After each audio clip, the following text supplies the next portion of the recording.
Hello friends, welcome to Pebbles. நான் உங்கள் கோபி சுதா.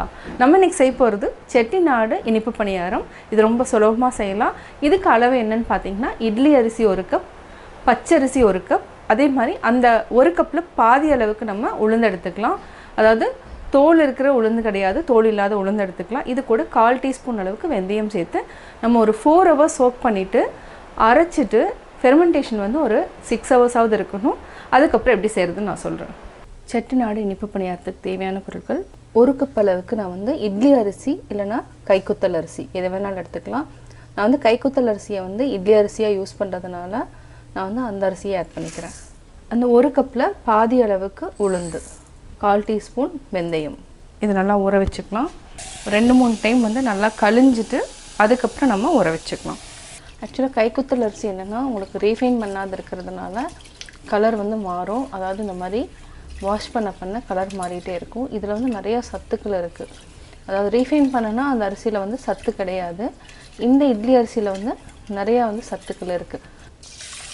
நல்லா வாஷ் பண்ணிட்டோம்.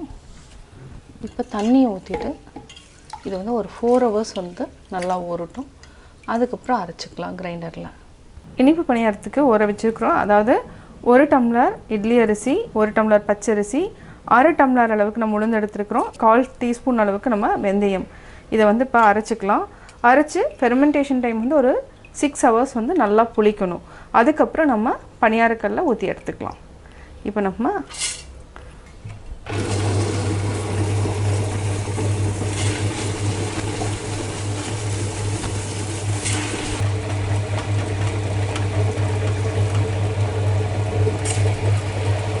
தண்ணி இந்த அளவுக்கு இருந்தாலே போதும். ஜாஸ்தி வந்து தண்ணி ஊற்ற வேண்டாம்.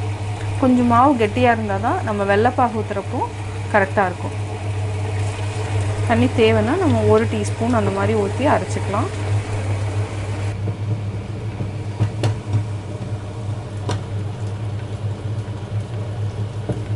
இப்போ நல்லா அரைச்சாச்சு. கொஞ்சம் இந்த மாதிரி இருந்தால் போதும். இது வந்து நம்ம 6 மணி நேரம் புளிக்க வச்சுக்கலாம். அதாவது வந்து ரொம்ப நைஸாக வேண்டாம், ரொம்ப பரபரன்னு வேண்டாம், அதாவது மீடியமாக இருந்தால் போதும். இந்த மாதிரி எடுத்துக்கலாம். இப்போ வந்து ஆஃப் பண்ணிவிட்டு மாவை எடுத்துக்கலாம். நம்ம கொஞ்சம் கெட்டியாக தான் அரைச்சிருக்கிறோம். பனியார மாவும் அரைச்சிட்டோம். இப்போ வந்து கொஞ்சமாக போட்டுக்கலாம். இது மேலே 1 டீஸ்பூன் அளவுக்கு தண்ணி விட்டுக்கலாம். தண்ணி ஊற்றிட்டு புளிக்க வச்சுக்கலாம். அவ்வளோதான். இதுவே நல்லா புளிச்சிடும். நம்ம 6 ஹவர்ஸ்க்கு அப்புறம் வெள்ளைப்பாகை ஆட் பண்ணிவிட்டு நம்ம பனியாரம் ஊற்றிக்கலாம். 6 hours later. பனியாரத்துக்கு நம்ம ஆட்டிட்டோம். அதாவது ஆட்டி இப்போ வந்து 6 hours ஆயிருக்கு. இப்போ பார்த்தீங்கன்னா மாவு நல்லா புளிச்சு வந்திருக்கு. நம்ம கெட்டியாக தான் ஆட்டியிருக்கிறோம். இதை நல்லா மிக்ஸ் பண்ணி விட்டுக்கோங்க. இந்த மாதிரி நல்லா புளிச்சாதான் இனிப்பு பணியாரம் நல்லா வரும். இதே மாவு நம்ம பாதி வந்து இனிப்புக்கும் பாதி காரத்துக்கு எடுத்துக்கலாம். நம்ம பாதி எடுத்துட்டோம். இதுக்கு வந்து என்னென்னா வெல்லம் வந்து நம்ம ஒரு 100 grams அளவுக்கு எடுத்துக்கலாம். இது வந்து கொஞ்சமாக தண்ணி விட்டு நம்ம மிக்ஸ் பண்ணணும். எப்படின்னு காமிக்கிறேன். இதுக்கு வந்து ரொம்ப தண்ணி விட வேண்டாம், கொஞ்சமாக விட்டாலே போதும். இப்போ கேஸ் ஆன் பண்ணிக்கலாம். சிம்மில் வச்சுட்டு நல்லா கரைச்சிக்கலாம். நல்லா கொதிக்க ஆரம்பிச்சிருச்சு. 3 நிமிஷம் வரைக்கும் நம்ம நல்லா இந்த மாதிரி கொதிக்க விட்டுக்கலாம். அதுக்கப்புறம் பிசுபிசுப்பு தன்மை வரும். அந்த ஸ்டேஜில் நம்ம ஆஃப் பண்ணிக்கலாம். பாகுப்பதம் எடுக்காமல் பிசுபிசுப்பாக இருந்தப்பவே நம்ம எடுத்துக்கலாம். 3 நிமிஷம் ஆயிடுச்சு. பார்த்திங்கன்னா நல்லா டிஃப்ரென்ஸ் தெரியும். இப்போ நம்ம கேஸ் ஆஃப் பண்ணிவிட்டு கொஞ்சம் ஆற வச்சுட்டு அதுக்கப்புறம் நம்ம மாவு கூட ஆட் பண்ணிக்கலாம். இது கொஞ்சம் நல்லா ஆறட்டும். எனக்கு ஒரு 1/4 டீஸ்பூன் அளவுக்கு நான் ஆட் பண்ணியிருக்கிறேன். இது கூட தேங்காய் வந்து ஆப்ஷனல் தான். தேங்காய் போட்டிங்கன்னா கொஞ்சம் டேஸ்ட் நல்லாயிருக்கும். அதுக்காக தேங்காயை ஆட் பண்ணுறேன். இது நல்லா மிக்ஸ் பண்ணிக்கலாம். வெல்லம் காய்ச்சிட்டோம். இப்போ வந்து நல்லா ஓரளவுக்கு ஆறிடுச்சு. இப்போ நம்ம ஆட் பண்ணிக்கலாம். ரொம்ப வெள்ளை ஊற்றாமல் கொஞ்சம் மீடியம் அளவில் ஊற்றிக்கலாம். வெள்ளைப்பாகவே நம்ம தொட்டு சாப்பிட்ற மாதிரி பண்ணிக்கலாம். பார்த்திங்கன்னா மாவுனோட கன்சிஸ்டன்சி பார்த்திங்கன்னா கரெக்டாக இருக்கும். நம்ம அரைக்கிறப்போ தண்ணி ஜாஸ்தி ஊற்றினா இந்த வெள்ளைப்பாகு ஊற்றுறப்ப என்ன ஆகுனா உங்களுக்கு ரொம்ப தண்ணி ஆகிடும். பணியாரம் வந்து நல்லா வராது. அதனால தான் கெட்டியாக அரைச்சி எடுத்துக்கணும். போதும். இப்போது இந்த மீதி வெள்ளத்தை வந்து இதை வந்து என்னென்னா நம்ம இதில் வந்து கம்மியாக தான் இருக்கும். நம்ம இதை வந்து தொட்டு சாப்பிட்டுக்கலாம். இப்போ நம்ம பணியாரக்கல் வச்சுட்டோம்.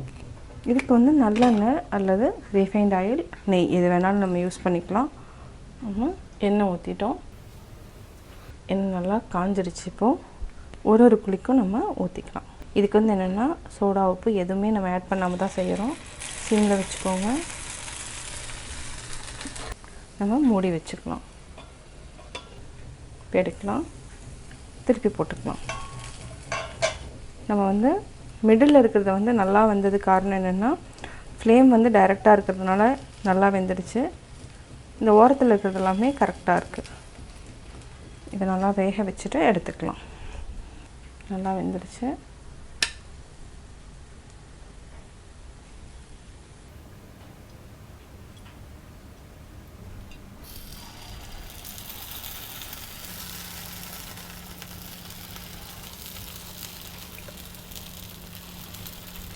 இப்போ நம்ம மூடி வச்சுக்கலாம்.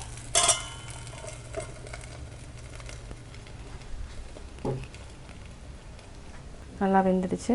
இப்போ நம்ம எடுத்துக்கலாம். சுவையான செட்டிநாடு இனிப்பு பணியாரம் வெள்ளைப்பாகு ரெடி. செட்டிநாடு இனிப்பு பணியாரம் எப்படி செஞ்சீங்கிறது பார்த்தீங்க. நீங்களும் வீட்டில் ட்ரை பண்ணி பாருங்கள். பார்த்துட்டு உங்களுடைய கமெண்ட்ஸ் எனக்கு சொல்லுங்கள்.